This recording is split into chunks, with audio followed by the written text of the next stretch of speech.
You're listening to the Chronicles of a Gooner, the Arsenal podcast.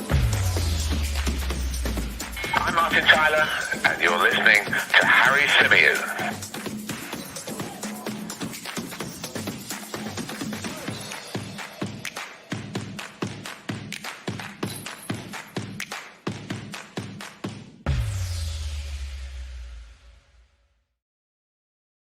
Hello and welcome back to the Chronicles of a Gooner, the Arsenal podcast, brought to you by 90 Min. As ever, I'm your host, Harry Symeou, and this show is dedicated to you guys. This show will be based around all the brilliant questions that you guys have been sending in over the last couple of days via Twitter, via the YouTube community tab.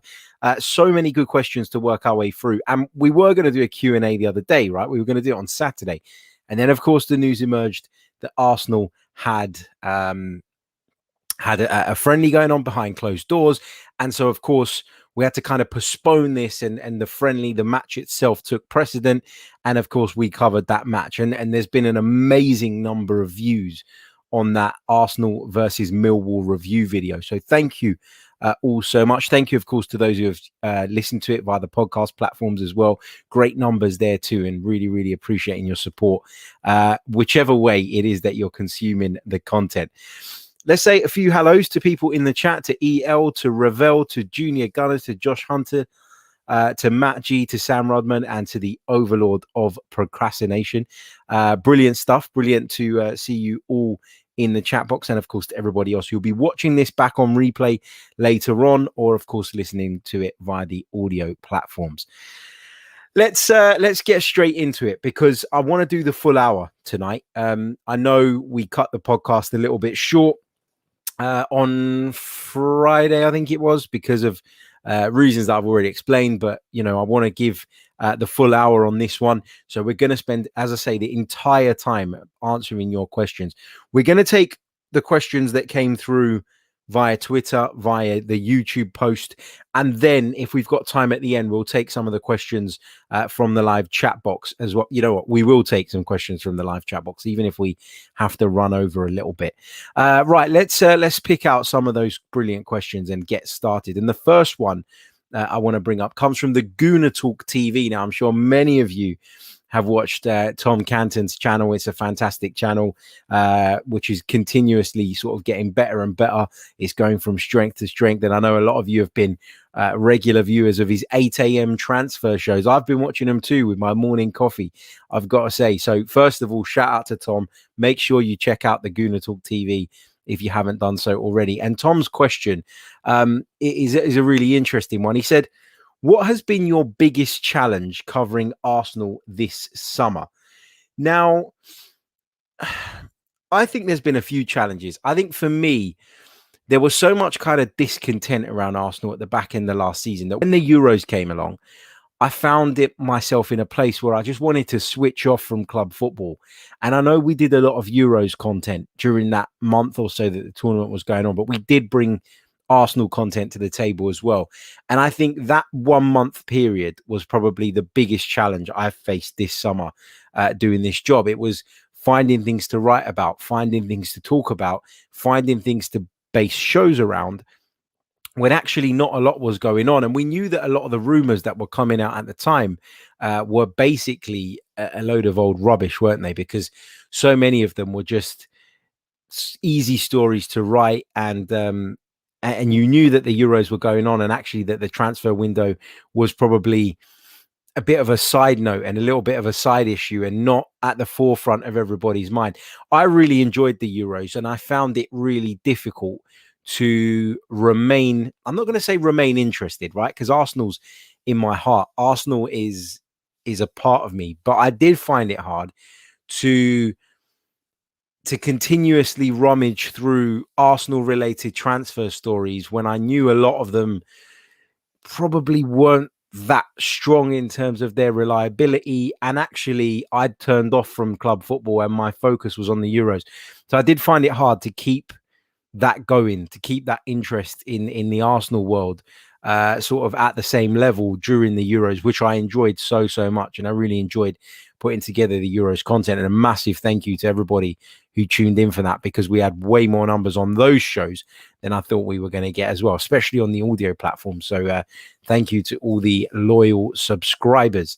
That's a really interesting question, but that was my biggest challenge, I would say, being able to trying to kind of stay switched on throughout the whole time. Let's take another question. This one comes from Belgian Gooner. In fact, what I'm going to do is I am going to share the screen so that you guys can see the question on the screen as well. And I think that'll probably be easier for you. Here we go. This one is from, let me just make that bigger so you can all read it. Do you think we'll sell Willock eventually and we're just waiting for Newcastle to make a bid?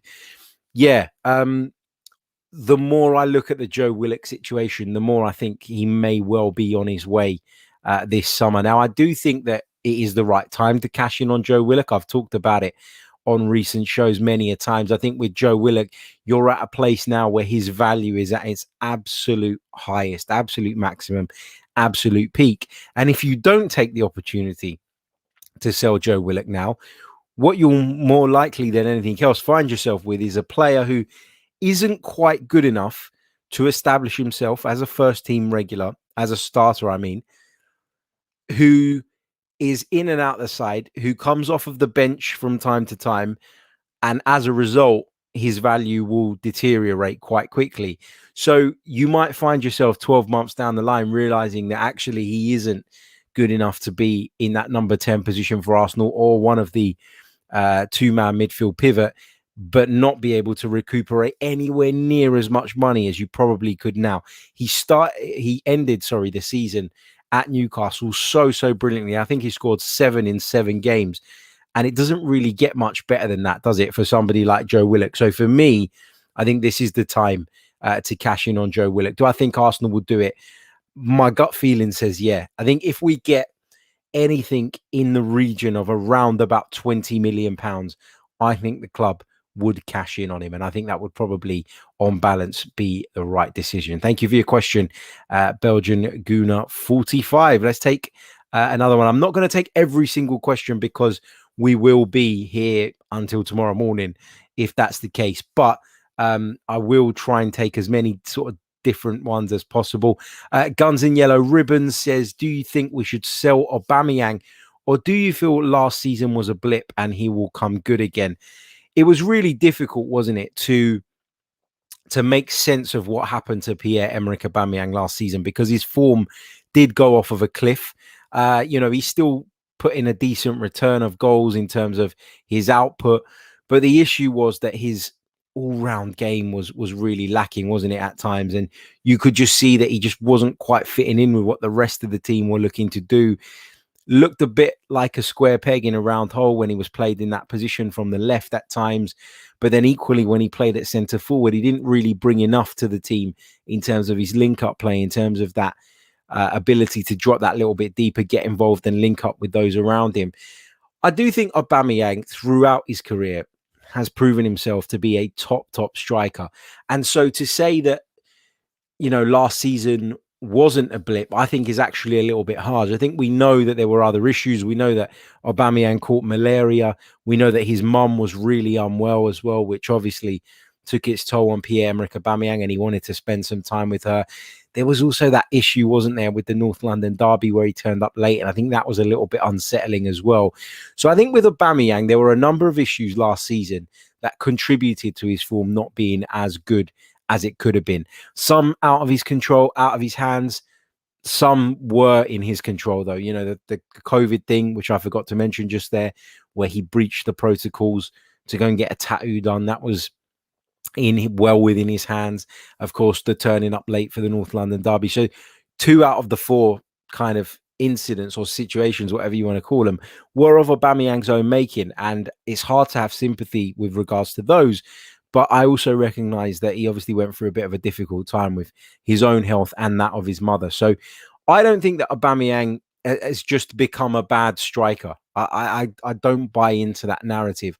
Do I wonder if he fits into the team anymore in terms of how we've evolved tactically? I think when we played with that 3 three-man defense like we did in the FA Cup semi-final and final in Mikel Arteta's first season, I think he suited that a little bit more because we were playing on the break and it was about releasing Aubameyang into those dangerous areas and letting his pace sort of do the job for us. And then, of course, he's an expert marksman and, you know, he was taking those chances and it was serving us really well. But I think as we've evolved tactically under Mikel Arteta, as we've changed system, shifted shape and become a very different side, in my opinion, to the one we saw at the beginning of his tenure, I'm not sure he fits in anymore, but I wouldn't be looking to sell him. If a mad amount of money came in, an amount of money that was really tempting, then I would consider it. And I've said that before. I think if the right money's there, then you consider it. But I think that can be said of a lot of Arsenal players. So I know I've gone right around the houses there, but I do think that it was a blip. I do expect him to be closer to his best again this coming season. And fingers crossed he is, because Arsenal are a much better team with Pierre-Emerick Aubameyang firing on all cylinders than they are without him. Simple as that. Right, let's go back over to the Twitter questions. What else have we got here? Here we go.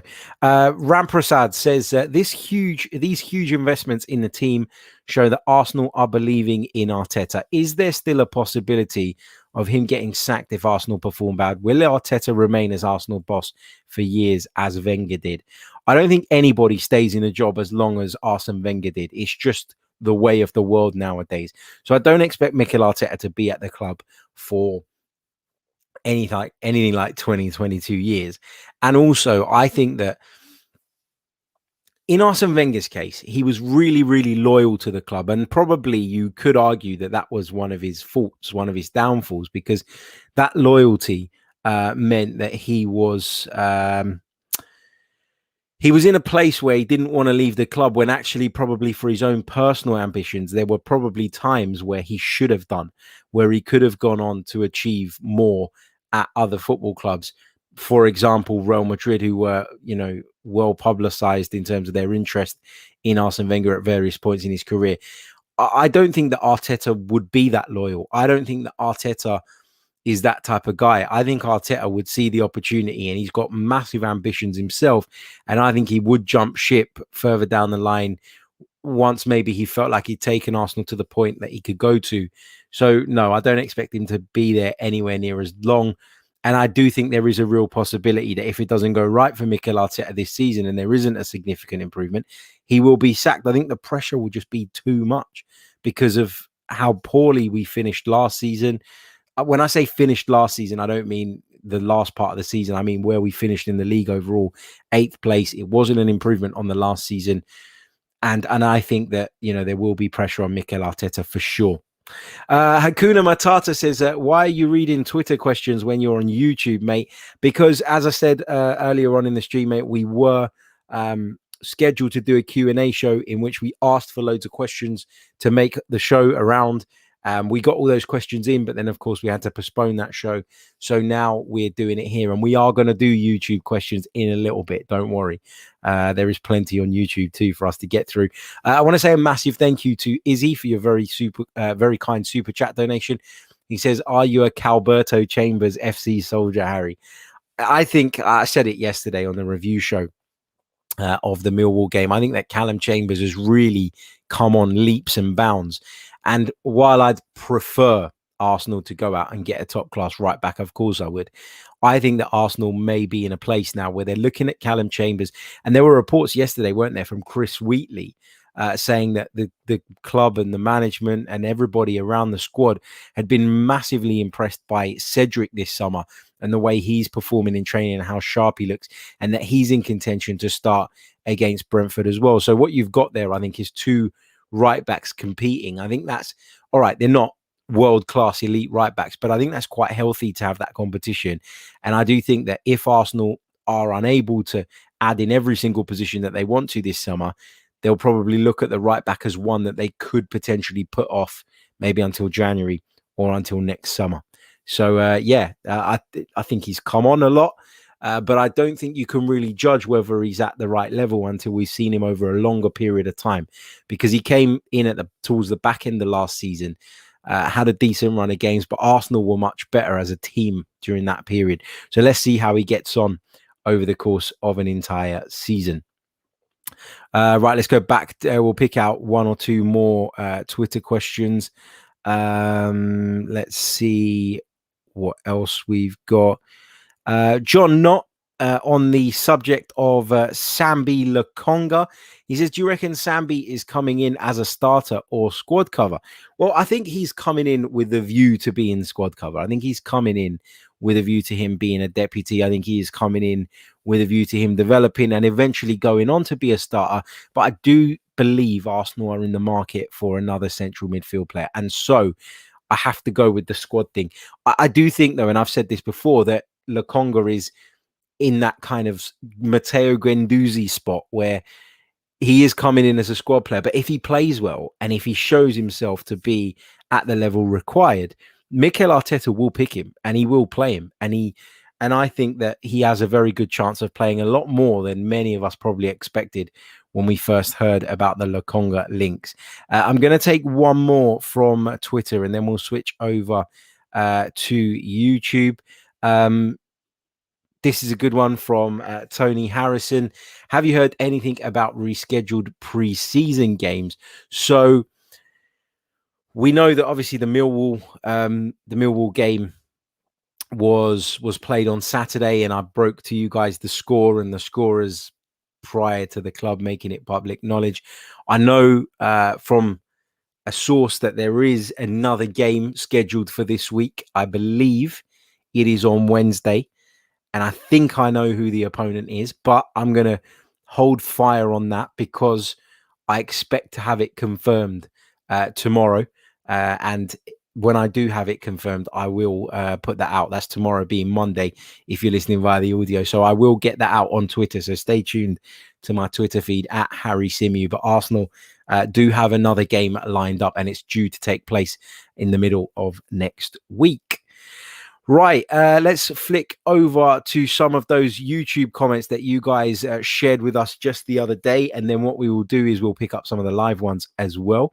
Don't forget, if you haven't done so already, please do hit the like button because it really, really does help the channel. Let's have a quick look here on where we are. I can see there's over 200 of you watching right now. And where are we in terms of likes? Let's have a quick look. While I do that, just a quick reminder that this podcast is brought to you by the brilliant guys over at manscaped.com. So for all your male grooming needs, please head over there, check it out, and get involved. You can buy some really fantastic products. You can get that bush in order ahead of the rest of the summer, and you can do it while saving 20% on your final order. All you need to do is head over to manscaped.com, enter our discount code, which is 90min20 to get 20% off, as well as free shipping on your order. Right, let's go back over to some of those questions. Let's pick out a few from the initial YouTube post, and then we'll take some out from the live chat as well. Let's take this one from Matt G, who says, we've spoken a lot about fans' expectations, but what do you think are the Kroenke's expectations next season? I would imagine that the Kroenke's expectations are for Arsenal to compete for a top four place. Compete. That's the key word. I don't think that the Kroenkes expect Arsenal to finish in the top four. Now, a lot of people will say that's wrong and that the ambition is not right at the club. And I'm not even saying that they're wrong in maybe thinking that. But what I'm saying is I believe that they do see this as a long-term project. I believe that they do believe in Mikel Arteta. I think you're going to see that over the remainder of this window, the backing that he's getting at a time where the club financially are not in a great place, I think is a telltale sign of how much they believe in Mikel Arteta and what he's doing. Now, that decision to believe in him and to give him that money and to back him, it might prove to be the wrong decision in time, but I do think that's where they're at right now. So I think if Arsenal finished in the top six, I think, and were close to the top four, at least competitive and in the run for a Champions League place, I think they'd put up with that, and I think that's probably their expectation at this moment in time. It might not be in line with some of the fans' expectations, but it is It is probably going to be their expectations. Let's take this one from El Yar, who says, Harry, I'm a big complainer. I'm the guy that always says we're shit and that as Arsenal, we deserve better. But then I hear we're rebuilding. To me, rebuilding started in 2006. So we've been rebuilding for 15 years. How long are we still going to rebuild for? I enjoy seeing us win titles, but I have to admit, I like to win the FA Cup. But afterwards, I know it's not what I want, especially as an international fan who didn't grow up with the FA Cup final build-up. I want the Premier League and the Champions League, Harry. Will that come in our lifetime? I think it's important to note that football works in cycles. So you will get teams who go through phases where they have glorious years, and Arsenal had some glorious years. I think football has changed a lot since the 2004 campaign. 2003, 2004, when we went the season unbeaten. At the time, Manchester United were obviously huge competitors of ours, and Chelsea had just come onto the scene with their millions, hadn't they? And at that point, it was about basically getting the upper hand on a couple of other sides in the division. I think football has changed, and this is not me making an excuse. People will take it that way, I'm sure, because that's the kind of reaction I've come to expect now when I say something like this. But you look at the Premier League now, and you look at Manchester City, and you look at Chelsea, who are clubs that have no right, and I don't care if this offends Chelsea or City fans, but they're clubs who have no right to be where they are, to be punching where they are. And they're punching there ultimately because they've got sugar daddies financing them. Then you've got Manchester United, who are a world powerhouse, and you've got Liverpool, who are a footballing powerhouse as well. Okay, they haven't spent the same sort of money, and a lot of the money they have spent, it's money they've raised from transfers. They've been shrewd and good in their business, and they've got a good manager who's bridged that gap, but they're a very good side and a very big club. Then you've got the likes of Tottenham, who have come out of nowhere. I mean, when I was growing up, Tottenham were absolutely shit. Tottenham were useless.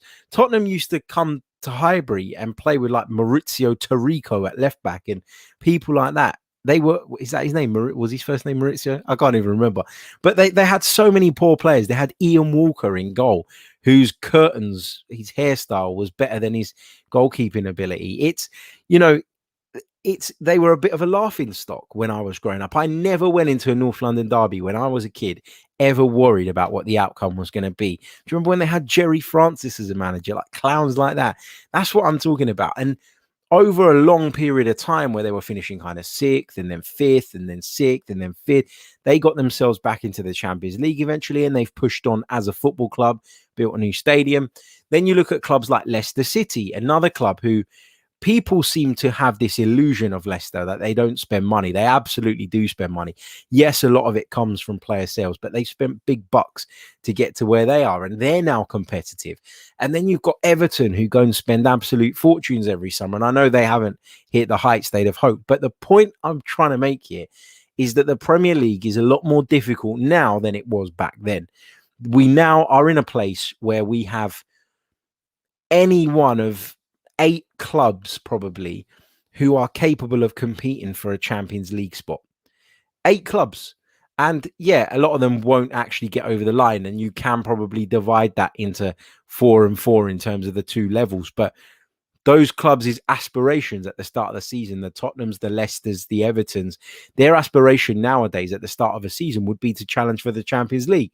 So what you've got is a very different landscape, and Arsenal have no divine right to go on and win every single trophy in the Premier League and the Champions League year in, year out. And it's why when people say, oh, I'm not happy with it, I'm not happy with it either. I'd rather Arsenal were winning those things. Of course I would be. But I also understand that, as I say, the landscape's changed and we have fallen away, and now we need to rebuild. I don't believe the rebuild did start in 2006. People say that all the time, but I don't think the rebuild did start in 2006. I think the rebuild for me started when Arsene Wenger left. That was when the rebuild left, because Arsene Wenger couldn't rebuild. Arsene Wenger had his ways. Arsene Wenger had his philosophies. Arsene Wenger had his favorite players, his favorite style of player. And Arsene Wenger was never going to change his own ways enough for it to be a complete rebuild, right? You want to rebuild something. You don't let the same man rebuild it. You go and get somebody else. And Arsenal obviously didn't do that.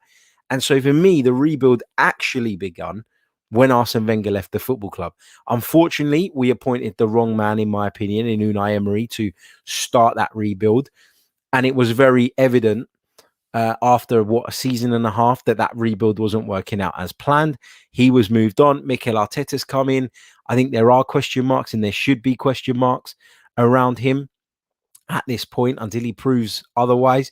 But I do have a feeling, I do have a hunch that he'll get it right. And I think now you're seeing Mikel Arteta being able to gut the squad and move on people that he doesn't deem fit enough to play for the club. He doesn't deem part of his plans.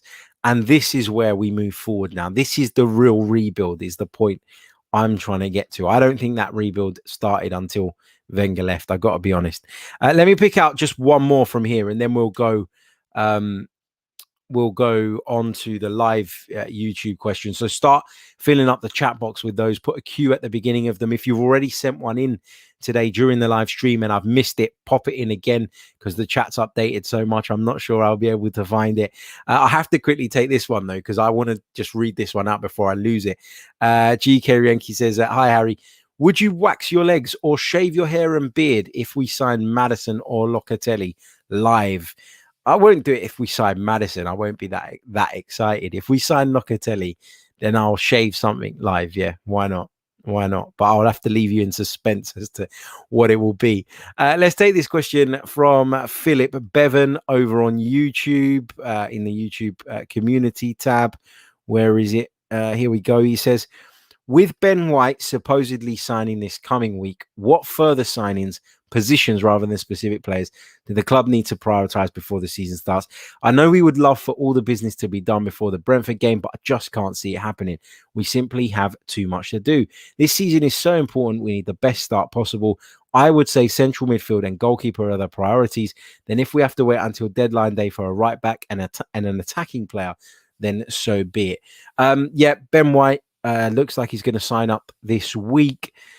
In terms of positions and priorities, I've talked about this before, but I do think it is a really important discussion. So I'll just quickly touch on it. I do think that you're right in that the centre midfield and the goalkeeper position are areas that really need addressing. We're a little bit short in the centre of midfield for me, even with Lokonga in through the door. And goalkeeper, we at least need to bring in a deputy to Bernd Leno. If Bernd Leno's the number one for next season, so be it. That's fine. I haven't got a major issue with that. In which case, go out and find someone who is capable of coming into the side in his absence and doing a decent enough job, because we just simply don't have anybody of that ilk at the club right now. Renarsson is not the man. And Okonkwo, for me, I spoke about it yesterday after the Millwall game. And again, it's not to dig out the young lad because he is young, he is developing. But my God, he just doesn't look ready. He just doesn't look ready. And that's it. Let's go over to the comments. Let's take this comment from Dublin Gooner. I really like this. He says, so right, Harry. You have to find the joy in following your club wherever it's at in the cycle. Otherwise, what's the point? Yeah, and this is something I've really struggled with kind of not specific individuals, right? But with the fan base in general over the last year or so. I found this thing where people kind of almost want to be toxic and want to be negative and want to be down. And look, I've been through many stages as an Arsenal fan where I've not seen the light at the end of the tunnel. And I've been worried and I've wondered how we're going to get better and how we're going to improve. And then, you know, a few things kind of happen in life where you realize that football is the be all and end all, you know, to us while we're watching it. But there's a really good quote that I just want to bring up. And I don't know if this was the original person that said it, but the one I'm referring to is from Carlo Ancelotti. And I think this is absolutely spot on. And I'll just, you know what, I'll share this with you. Hold on a second. Where is it? Let me share this with you guys on the screen. Here it is. Carlo Ancelotti. These are really wise words, in my opinion. Football is the most important of the least important things in the world. And that's exactly what football is. It's the most important of the less important things in the world. And so sometimes I think as fans, we get into this place where we're so doom and gloom about it. We're so upset about it. We're so wound up and frustrated about it that we forget that actually the reason we watch football is to be happy, is to have fun, is to enjoy it, is to get away maybe from the everyday stresses of life. And if you are so kind of angry all the time and frustrated and disappointed, and listen, after a game, I'm as bad as anyone. I'm not denying that. But I do think if you are always in this place where you're always looking at it from a negative angle, you do start to become like that. And that does rub off on your character. Like, you know, I've especially since my son was born, I've come home from games and yeah, I've been upset and I've been pissed off and I've been angry. And it still does take me a few days to get over like a major disappointment. Of course it does. But sometimes I just you come home and you see your kids and you or your loved ones or whoever it may be, a friend or whatever, and you just think like, yeah, like let's just put that to the side for a minute. And I've learned to do that as I've got older in a really effective way, and I couldn't do that before. And now I found that since I have managed to do that, I enjoy Arsenal again more, probably no, not more than I did when we were great, but I'm still able to enjoy Arsenal even though we're not at the level that we all want us to be. So it's something to just think about. But it's a spot on quote. Football is the most important of the least important things, and that's how you've got to look at it. And that, I think, if you can look at it from that lens, I think it gives you the ability to kind of to park the negative stuff and support your team and do it in a really kind of positive way. I think that helps. I really do. But each to their own, right? Each to their own. What else have we got here? Let's take some more of your questions. Let me I'm just gonna, if I miss some, I do apologize, because as I say, the chat box keeps updating. Nyasha says, do you think we need to sign an attacking 8 instead of an out and out number 10?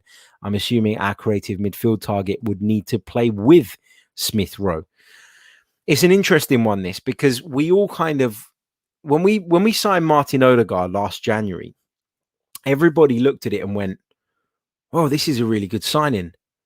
But what does it mean for Emile Smith Rowe? Does it mean that we're going to stunt his development, that we're going to stunt his growth as a player, that is, not his height?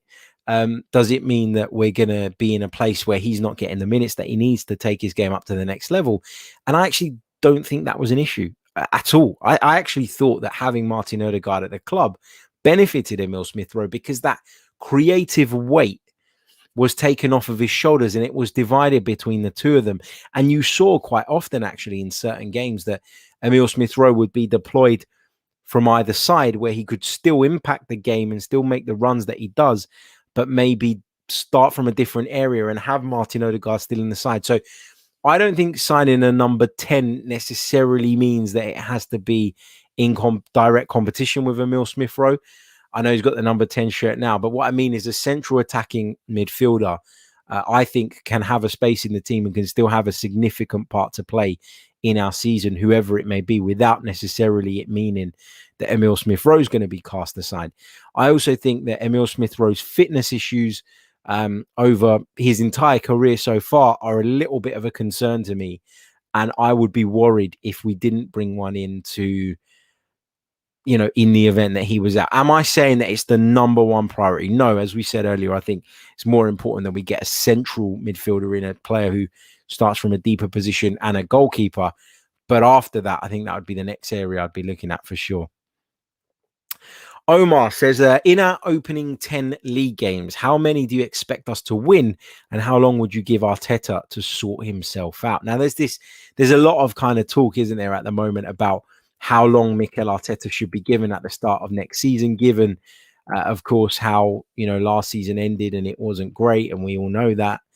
I keep saying how it ended. When I mean how it ended, I mean how we ended up. And that is in 8th place. I don't mean the form at the end of the season, because actually that was probably our best part of the campaign. Well, it was our best part of the campaign. But people keep talking about this, you know, how long do we give him? And you look at the first 10 fixtures that Arsenal have in the Premier League, and I think, you know, we've got some really tough games. You know, let's have a look now. Let's bring it up on the screen for those of you watching. Don't worry if you're listening via audio, I will read them out to you. But you look, and you start off with the game at Brentford away. It's not an easy game. You've got Chelsea at home. You've got City away, obviously difficult. Then Norwich, Burnley, and then the small matter of the North London derby. Then we take on Brighton, Crystal Palace, who are now managed by Patrick Vieira, Aston Villa come to town, and then we've got an away trip to the King Power Stadium where we take on Leicester City. So what you've got there in the opening load of fixtures is quite a few difficult ones. And I can't now put a points tally on what I expect Arsenal to get during that period, because it's really, really difficult. What I do is I like to group fixtures into like 2s and 3s, and I'll give you a points tally from that. So I would say at the start of the season, when Arsenal take on Brentford, Chelsea, and Manchester City in our first 3 games, realistically, I would take 5 points from that. So Arsenal with 2 victories out of those 3 could surpass that. But I want to see Arsenal get 5 points from that. Then you group the next group of fixtures and you work that out. And if there was a deficit on your total in those 3 opening games, then for me, you can try and make that up. So that's how I like to do it. I can't look at 10 games and say what I expect Arsenal to do and how long I would give Mikel Arteta, because if we go and play Chelsea off the park and get done by a last minute sucker punch, late goal, really unlucky, poor refereeing decision, how can I pin that on Mikel Arteta? I can't. If we do the same with Manchester City, who I don't expect us to beat, but if we're competitive at least, then I think that that is, again, progress for Arsenal. So it's really, really hard to answer this question. But as I say, I'll do it in small groups of games. And out of the first 3, Brentford, Chelsea and Manchester City, I would be looking for 5 points. And I think that would be a respectable target. Let's take this one from Kayville, who says, Harry, are you worried about set pieces again this season? All 3 preseason games so far, we looked helpless in the air. Yeah, but we didn't look that helpless in the air last season from set pieces in the Premier League. So I'm not sure that this is an actual deep lying issue in this Arsenal side. I think with set pieces, a lot of the time it's because, when you're poor from set pieces, you can struggle when the team is constantly changing and people don't necessarily know their jobs or don't understand their jobs. I think when you've got a settled back 4, you'll defend set pieces better. I think that we have improved defensively overall under Mikel Arteta. And yes, it's been a little bit of a concern in pre-season, but it's not enough of a concern for me personally just yet to say that it's a big problem. Patrick Colson says, wasn't Emery just a stopgap going back to the Spaniards' time at the club? Didn't the board want Arteta to take the job after Wenger? They did. They held talks with Mikel Arteta at that point, but it never worked out. And hence why Unai Emery came in on a 2-year contract, by the way. Who, most clubs, when they sign a manager on a 2-year contract, I think you can tell that, it's a bit of a stopgap. No manager's going to sign for 1 year, but you don't want to commit to 3 either. So you give them 2, meet in the middle, everybody's happy. But I think that was quite a clear indication right at the beginning of Emery's tenure as to what the club thought about his appointment. Let's take this one from Josh Hunter. Do you think Tammy Abraham will outscore Oba next season? And if so, should we 100% sell him?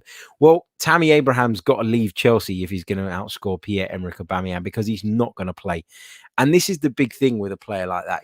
I do have some sympathy for him because I think he's a young and quite exciting striker. I think he's got a lot to offer, a lot to give. I think he's got a lot of really good attributes.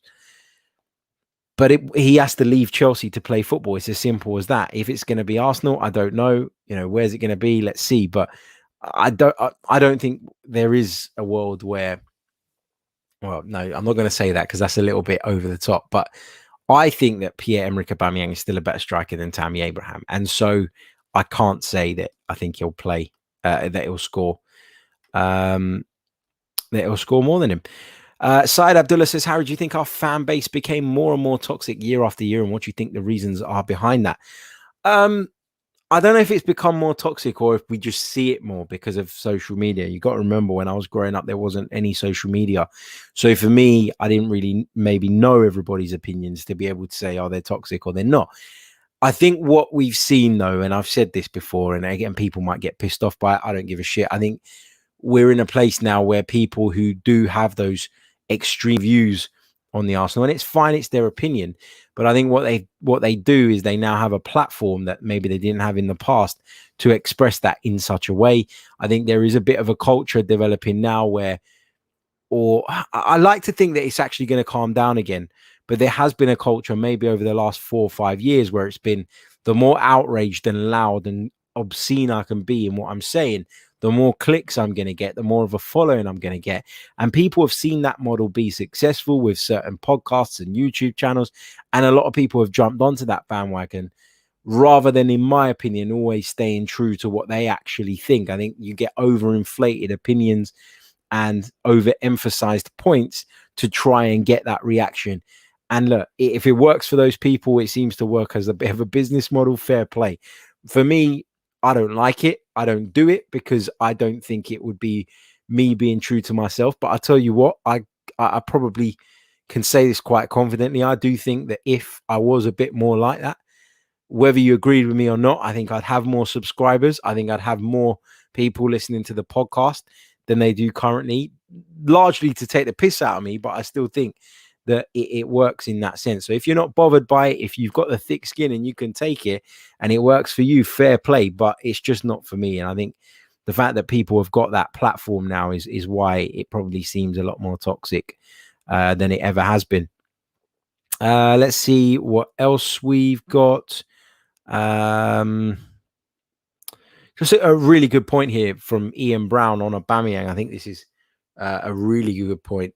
He says, whoever said Aubameyang doesn't link play, etc. We all know that's not his strength, but to be fair, he's had 2 fantastic seasons prior to not so good last season, 25 plus goals, 2 seasons running.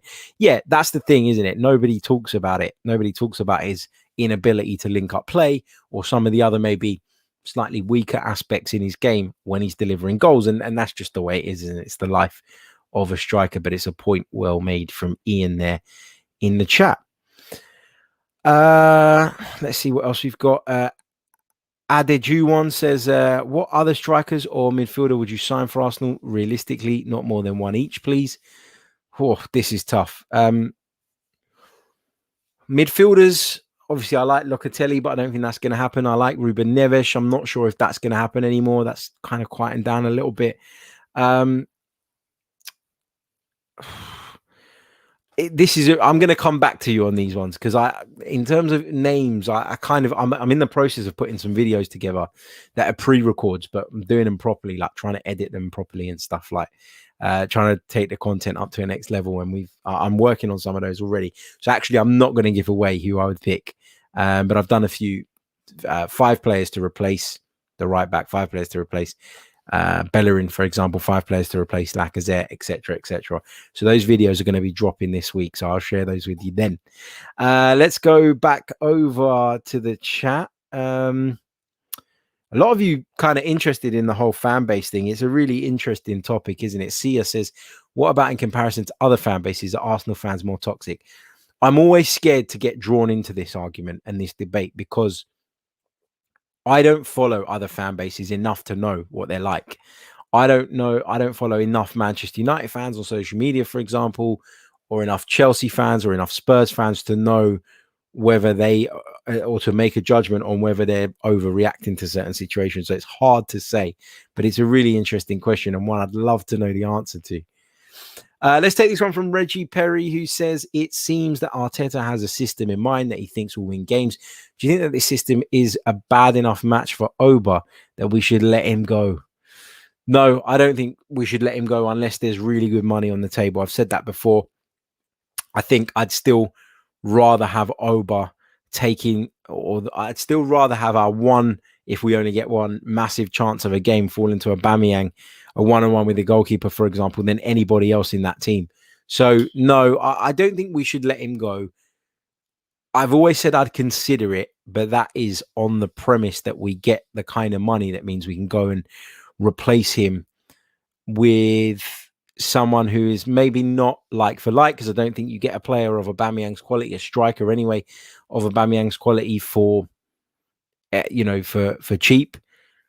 But I think you need to be able to bring in someone with that money that you think is going to, if not improve the team, at least keep the team at the same level. And look, if he has another bad season or another poor start to the campaign, I think maybe we'll be looking at this through a different lens. But right now, I don't think that he should let Aubameyang go. I don't think he fits the system quite right. As I said a little bit earlier on, Reggie, I think that the evolution of the team means that he's kind of like that. It's kind of like a glove with an extra finger, and it just doesn't work. But I don't think that he should be 100% moved on because of that. I think we've got to, well, part of the manager's responsibility is to get the best out of one of his best players. And, that's part of the job. We can all talk about systems, philosophies, new ideas, transfers coming in, transfers going out.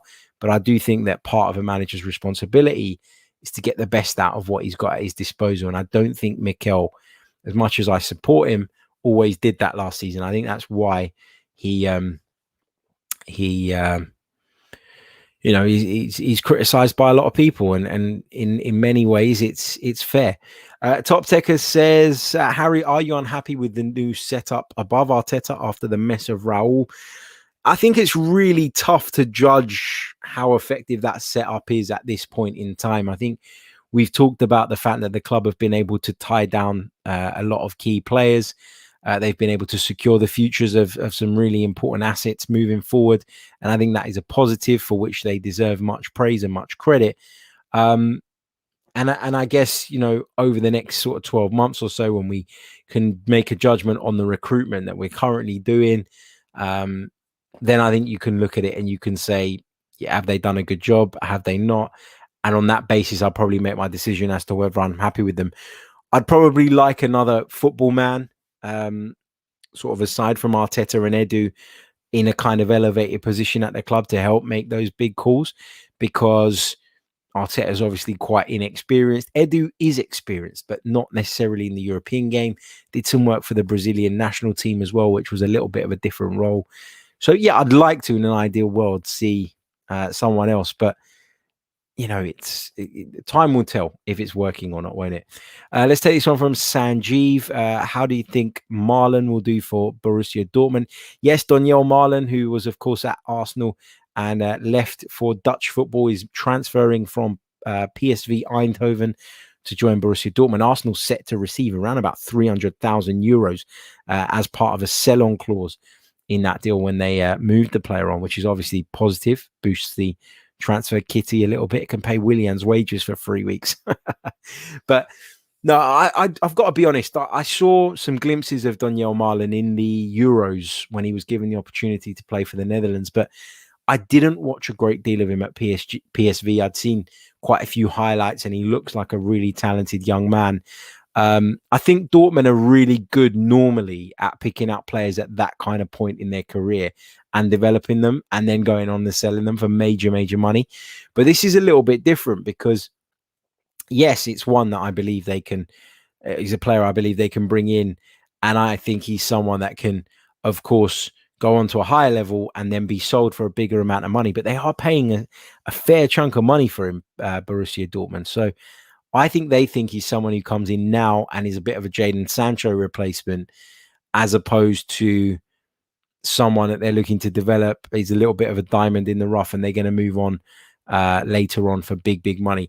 I don't think that Borussia Dortmund, given the way they've operated in years gone by, spend that kind of money on Daniel Marlon if they didn't just land a massive transfer fee for Jadon Sancho. So I think that's important to note as well. Let's see what else we've got. Whoops, almost knocked my bloody laptop over there. Deepak Patel says, if Arteta does go by January, who would you want realistically to replace him that is available now? Oh, in an ideal world, I'd love Antonio Conte to come in. For me, he's the best manager in Europe at the moment, but I don't know if that's realistic, and we poked fun at Tottenham, and I obviously think Arsenal have a bigger pool than Tottenham, but we poked fun at them, didn't we? And we laughed at them and we joked about them, obviously kind of trying to get Antonio Conte going quite big on it, and then it all falling apart. But at the same time, I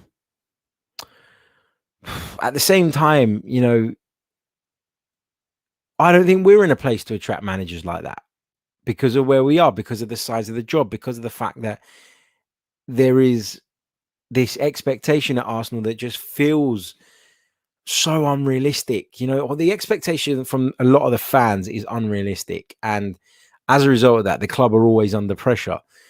And managers like Antonio Conte, the top managers right now, the elite ones, they don't take projects on like that. They take projects on the way they know they can succeed, so they can keep their stock at an all-time high. Then you go to the next category of manager where you got people like Carlo Ancelotti, like Rafa Benitez, who have been there, done it, very good managers, very accomplished managers, and are now, for me, chasing paydays. I mean, Ancelotti going to Everton was strange in the first place. He's now gone back to Real Madrid. Obviously, that option came up, and who wouldn't want to manage Real Madrid? But you look at those managers, and they just feel like mercenaries at the moment. So you got to just make a decision on what it is you want to do. Like, I know with Arteta, it feels like we're planning for the long term, but how long term can you go at a club the size of Arsenal without results mattering? They do matter all the time. There's no getting away from that. I honestly don't know, Dipak, who I would take. I think it would depend at the time. I think I wanted Carlo Ancelotti before he joined Everton. I don't think that went really well, but I do think that Ancelotti would have got more out of that Arsenal squad than Arteta did, purely based on his superior experience. The fact that obviously right now, today, 25th of July, 2021, Carlo Ancelotti is still a better manager than Mikel Arteta. Maybe he's not a better coach. Maybe he's not someone that's going to shape a long-term project for you, but he's a better football manager at this point. Syed says, Harry, we've seen Arteta mention the importance of the fans returning to the stadium. Do you think that will make a difference in the team's results compared to last season? I do think there are times in football matches where your crowd can lift you and get you through difficult periods. I also take the counterpoint to that, where a lot of those Arsenal performances, particularly at the Emirates Stadium last season, wouldn't have been tolerated by those in attendance. There would have been boos, there'd have been moans and groans and all of that stuff. And I think Mikel Arteta would have been under a lot more pressure had there been a full Emirates Stadium sort of leaning over him from the sidelines, watching some really, let's be frank, dull performances. But I do think that the team will be helped in certain moments by having the crowd there. I think every team benefits from that. I think that the fact that we've all been away for so long, at least at the beginning, should lead to a more positive atmosphere, in my opinion. Because I don't know about you guys. I got to go to a couple of games in lockdown as a journalist, and I got to go to one Arsenal game as a fan.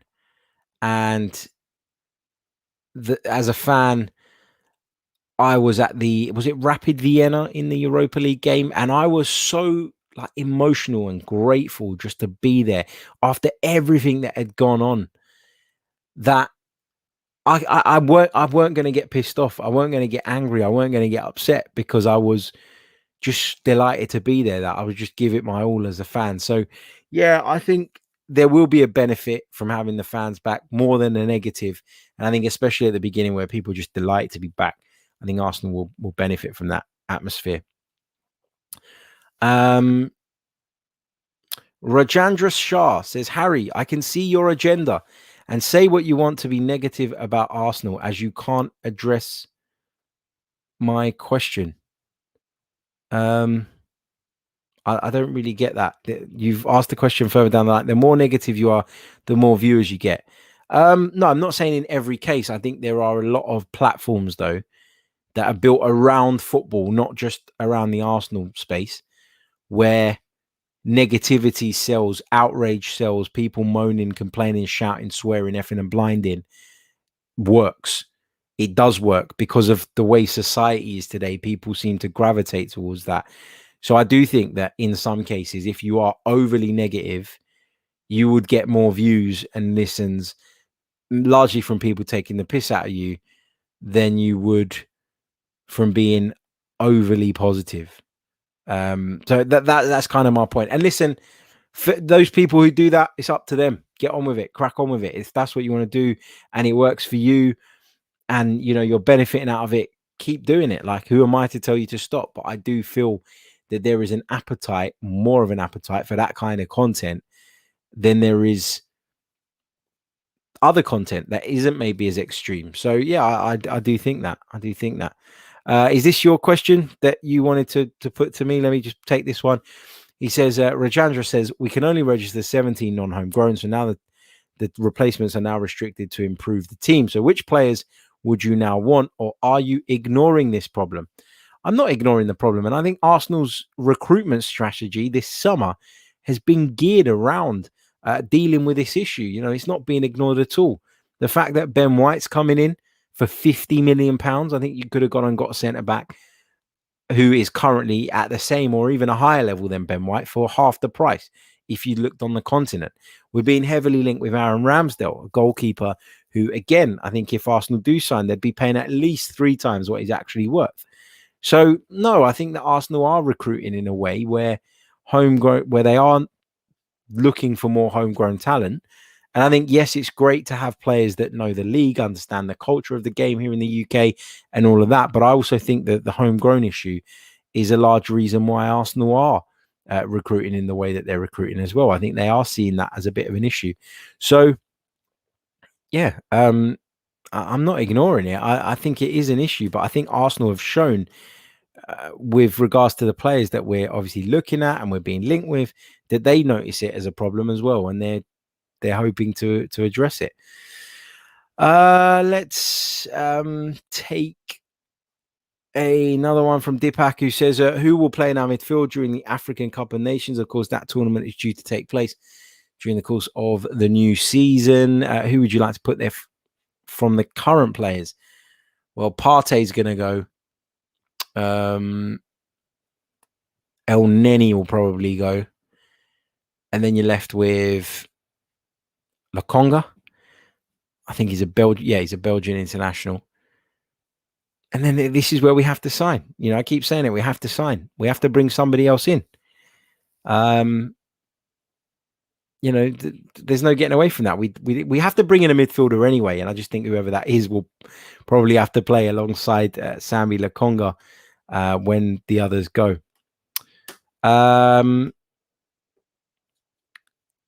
Here's an interesting one. Where is it? Here it is. Jovan. True thoughts on Saka. I'm not convinced because of his lack of cutting edge, which all top players need.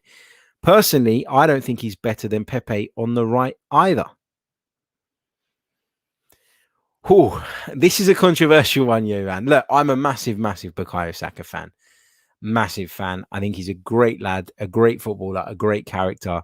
And I think he will go on to be a future star. He's already a star. He's a star boy. But I do think there are areas in his game in which he needs to improve. But that's not strange. He's 19 years old. That's not out of the ordinary for a player to be at that age and still have areas in which he can develop.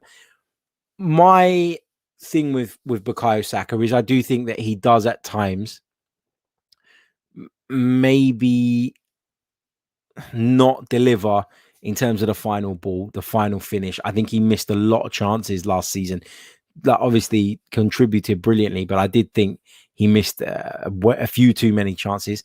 I can think of a couple of games where had he put the ball in the back of the net, they might have been done and dusted and the results might have been different. You know, that game at Wolves away when David Luiz was sent off last season, if you cast your mind back to that, Bukayo Saka had a glorious opportunity in the first few minutes.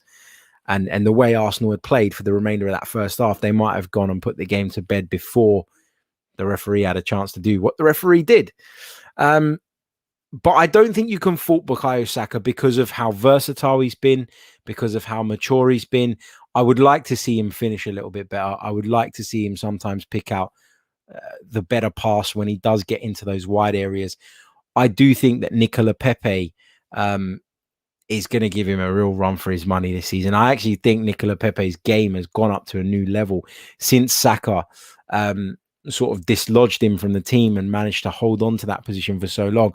I think that gave Nicola Pepe a kick up the arse, and it's great to have both of them at the club at the end of the day. But I do think there are areas in which he needs to improve, and I do think that if he wasn't one of our own, as they say, maybe those areas would be scrutinized a little bit more. But I think he's fantastic. I think he's definitely got a massive future ahead of him. I'm delighted he's at the club.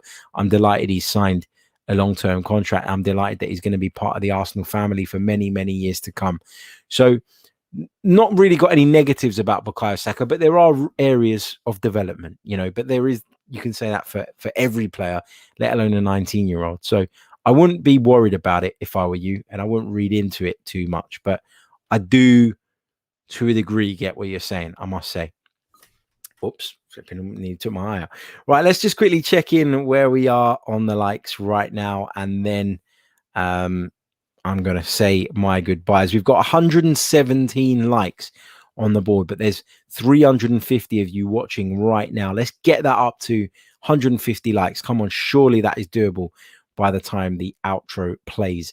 I want to say a massive thank you to everybody who's tuned in, whether it be live, whether it be watching this back on replay, whether you are listening via the audio platforms. You're all equally appreciated. So I want to say a big thanks to all of you. We'll be doing this Q&A show once a week in the new season, which will be brilliant because we can collate all the great questions, pick out the best ones, and basically build an entire show around it. And it's easy for me. Like, it means I don't have to sit there looking for stuff to talk about, which is great. So it's brilliant to have your questions. Great to hear from you, see what you guys have in mind. And we're also going to be bringing back the fans phone-in show as well, which will give you guys the opportunity to jump on here and talk to me live on the program about anything you want to discuss. So lots and lots to come in the new season. We're going to be doing a little bit of work around the women's team as well. We're going to be bringing you more shows. There's going to be more members content because I know we could do with upping that a little bit and bringing more of that to those of you to kind of show our appreciation for the support. And what I'm thinking initially is a player ratings episode, literally 15 minutes after game's end. All right, maybe half an hour if I'm at the game, give me a chance to get away. But we'll be doing those, I think, unless there's anything else that you guys would prefer, let me know, DM me, whatever. But that's the kind of initial idea. I had player ratings straight after a game for the members. And then obviously we'll do the reaction show a little bit later on. So yeah, lots in the pipeline, lots to come. Thank you for all your continued support. It is very much appreciated. And go off and enjoy what's left of your Sunday evening. I'll catch you all very, very soon with more Arsenal content. Until then, ciao.